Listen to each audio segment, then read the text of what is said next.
Good morning, students. Today we are going to start Contemporary India for class 10. Chapter is Resource and Development. We have already read about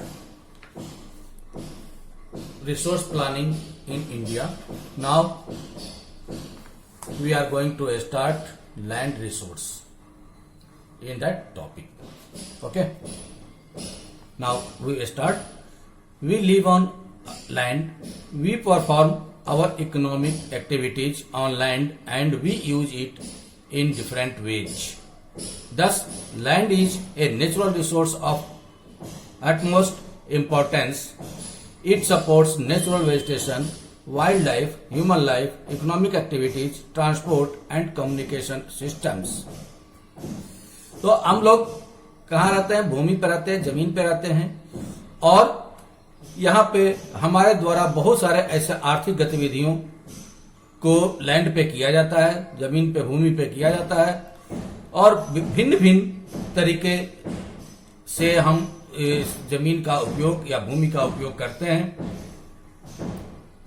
भूमि पे natural resources भी बहुत सारे होते हैं जो कि हमारे लिए बहुत ही महत्वपूर्ण होते हैं, जो कि हमारे नेचुरल वेजिटेशन के लिए, वाइल्ड लाइफ के लिए, ह्यूमन लाइफ के लिए, इकोनॉमिक एक्टिविटीज के लिए, ट्रांसपोर्ट के लिए या कम्युनिकेशन सिस्टम के लिए बहुत ही महत्वपूर्ण है। यानी भूमि का उपयोग इन सारी गतिविधियों के लिए किया जाता है। However, land is an asset of a finite magnitude. Therefore, it is important to use the available land for various purposes with careful planning. तो इस प्रकार से हम देखते हैं कि लैंड का जो यूज है हमारे लिए बहुत ही उपयोगी है। लैंड सीमित है क्योंकि लैंड को खींच करके, तान करके हम लोग बढ़ा नहीं सकते हैं। तो लैंड हमारे पास सीमित है और उस लैंड को ही हमें यूज करना है और उस लैंड को ही हम लोग भिन्न उद्देश्यों के लिए हम लोग यूज करते हैं। बट लैंड का उपयोग हमें केयरफुल प्लानिंग से करना चाहिए, एक योजनाबद्ध तरीके से करना चाहिए ताकि पूरी भूमि का उपयोग ठीक तरीके से हो सके। India has land under a variety of relief features, namely mountains, plateaus, plains and islands. जो इंडिया का लैंड है, भारत की जो भूमि है, उसमें कई तरह के स्वरूप पाए जाते हैं, भिन्न भिन्न तरीकों के स्वरूप पाए जाते हैं, जैसे कि उसमें माउंटेन्स पाए जाते हैं, प्लेट्यू पाए जाते हैं, प्लेन्स पाए जाते हैं और आइलैंड्स पाए जाते हैं। About 43% of the land area is plane.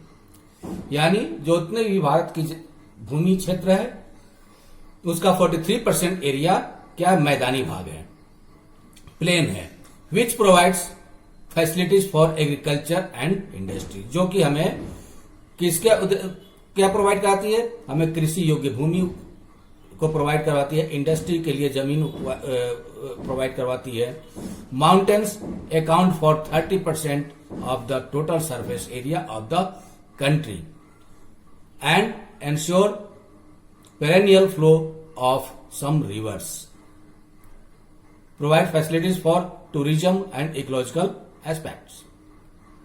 Mountains, जो भूमि हमारे पास जो सरफेस एरिया उपलब्ध है उन सरफेस एरिया में 30% सरफेस एरिया में माउंटेन्स फैला हुआ है, ठीक है। और इसमें कुछ सदावाही कहते हैं या पेरेनियल फ्लो कहते हैं, मतलब लगातार बहने वाली कुछ नदियां भी हैं जो कि एक क्या बोले टूरिज्म भी उपलब्ध कराती है या फैसिलिटी उपलब्ध कराती है, टूरिज्म का भी फैसिलिटी उपलब्ध कराती है। पेरेनियल फ्लोइंग रिवर्स ये इकोलॉजिकल एस्पेक्ट से भी हमारे लिए उपयोगी है।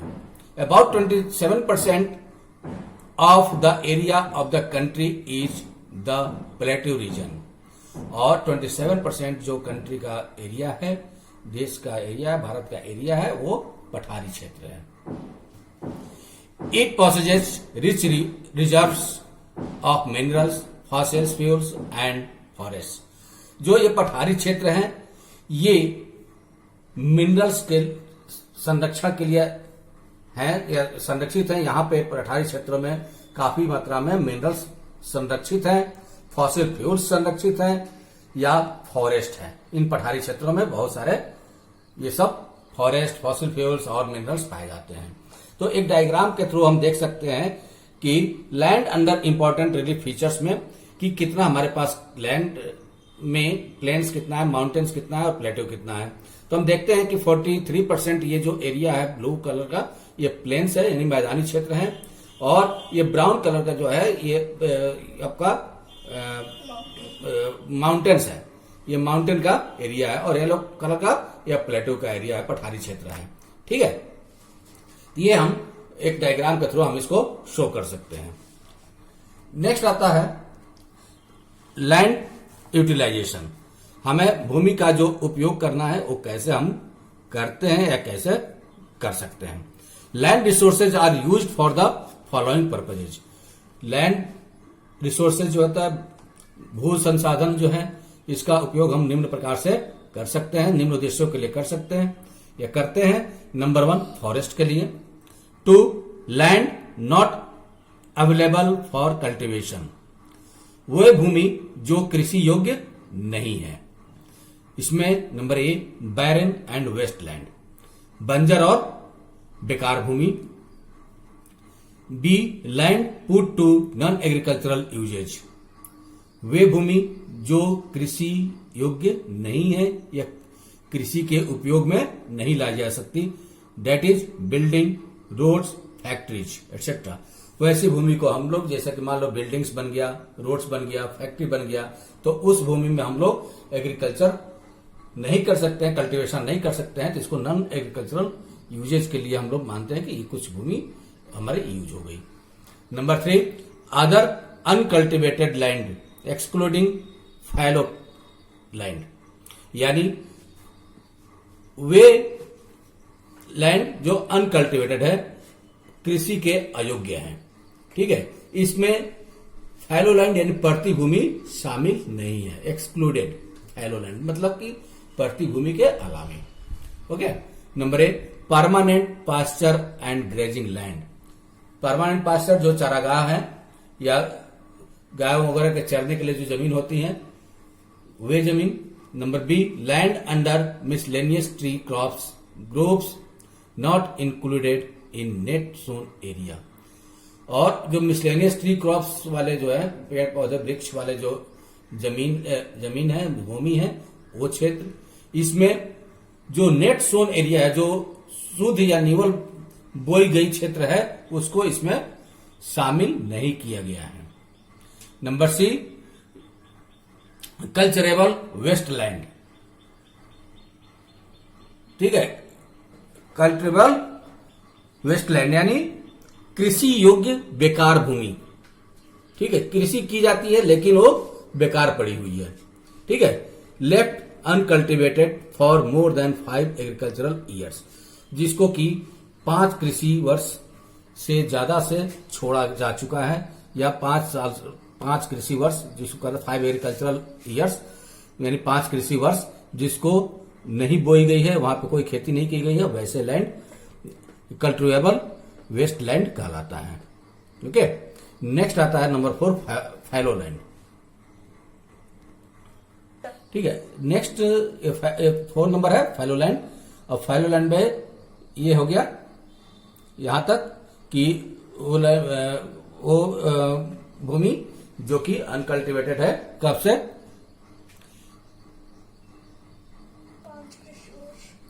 ये यहां तक हमने पढ़ा। नेक्स्ट 4 पॉइंट है फैलोलैंड्स। फैलोलैंड्स में नंबर ए है current fallow, left without cultivation for 1 और लेस देन 1 एग्रीकल्चरल ईयर। तो पड़ती भूमि में एक नंबर है, ए नंबर करंट फैलो, मतलब कि जो वर्तमान में पड़ती है। तो इसमें कौन से आते हैं भूमि जो कि 1 वर्ष या उससे कम एग्रीकल्चरल वर्ष से छूटा हुआ है, मतलब नहीं बोया गया या नहीं वहां पे कृषि की गई, 1 वर्ष या उससे कम समय से छूटा हुआ है, उसको हम लोग करंट फैलो कहते हैं, यानी जो वर्तमान में भर्ती पड़ा हुआ है। Number B other than current fallow, यानी वर्तमान जो पड़ती है उसके अलावे। तो इसमें क्या आता है, left uncultivated for the past 1 to 5 agricultural year. और इसमें जाता है कि जो भूमि अनकल्टिवेटेड है 1 से 5 एग्रीकल्चरल ईयर्स से, जो अनकल्टिवेटेड है, जो कृषि नहीं की गई है जहां पे, उसको कहते हैं अदर देन करंट फैलो। ठीक है, यानी वर्तमान प्रति से भिन्न या अलग। नेक्स्ट 5 नंबर पॉइंट है नेट सोन एरिया, मतलब शुद्ध बोए गए क्षेत्र या निवल बोया गया क्षेत्र। Area sown more than once in an agricultural year plus net sown area is known as gross cropped area. Gross cropped area notes में या आपके ऑब्जेक्टिव टाइप क्वेश्चंस में ये पूछा जा सकता है कि what is gross cropped area. ठीक है, तो नंबर 5 ये है कि नेट सोन एरिया। तो इसमें है वे एरिया, वे क्षेत्र जो कि एक बार वर्ष में कम से कम बोया जाए, उसमें जो नेट सोन एरिया है उसको ऐड कर देते हैं, प्लस कर देते हैं, तो उसको हम लोग ग्रॉस क्रॉप्ड एरिया कहते हैं। ठीक है, नेक्स्ट पॉइंट आता है land use pattern in India. हम लोग लैंड जो है किस प्रकार से हम लोग यूज करते हैं, क्या पैटर्न है इंडिया में लैंड को यूज करने का। ठीक है, तो the use of land is determined both by physical factors such as topography, climate, soil types as well as human factors such as population density, technological capability and culture and traditions etcetera. तो हम लोग land का use, भूमि का उपयोग इस बात पर determine करता है कि फिजिकल फैक्टर क्या कैसा है, जैसे कि टोपोग्राफी वहां का क्या है, भौगोलिक क्षेत्र क्या है, क्लाइमेट वहां कैसा है, सॉइल टाइप्स कैसा है, और ह्यूमन फैक्टर्स पे भी साथ ही साथ वो निर्भर करता है कि वहां की जनसंख्या घनत्व क्या है, टेक्नोलॉजी कैपेबिलिटी क्या है, ठीक है, तकनीकी क्षमता क्या है, और कल्चर और ट्रेडिशन पर भी साथ साथ निर्भर करता है लैंड का यूज। ठीक है, total geographical area of India is 3.28 million square kilometre land use data. हमारे पास जो ज्योग्राफिकल एरिया है भारत की, टोटल ज्योग्राफिकल एरिया जो भारत की है उसका 3.28 मिलियन स्क्वायर किलोमीटर लैंड का जो यूज होता है उसका डाटा हमारे पास है। पूरे भारत का के लैंड का डाटा हमारे पास नहीं है, इसमें से कुछ क्षेत्र ऐसे हैं जिनका सर्वे नहीं हो पाया है। इसमें हम देखेंगे कि however is available only for 93% of the total geographical area. आगे बात यहां पे because the land use reporting for most of the north east states except Assam has not been done fully. तो यहां पे आ गया बात कि हमारे पास 93% जो लैंड है ज्योग्राफिकल, टोटल ज्योग्राफिकल एरिया का जो लैंड है, केवल उसी का डाटा हमारे पास अवेलेबल है, क्योंकि जो नॉर्थ ईस्ट रीजन है, नॉर्थ ईस्ट स्टेट है, जो वहां के असम को छोड़ करके बाकी जो स्टेट है नॉर्थ ईस्ट के, उसका डाटा हमारे पास अवेलेबल नहीं है। ठीक है, moreover some area of Jammu and Kashmir occupied by Pakistan and China have also not been surveyed. और जो जम्मू कश्मीर का एरिया है जो कि पाकिस्तान ऑक्युपाइड कश्मीर है, जो पीओके है वो, और जो चाइना के अंडर में है वो, उसका सर्वे नहीं हो पाया है, इसलिए उसका डाटा भी हमारे पास इंक्लूड नहीं है। ठीक है, एक्टिविटी को देख करके आप करने की कोशिश करेंगे। ये जो डाटा दिया गया है इसको एक बार आप लोग देख लेंगे ठीक से।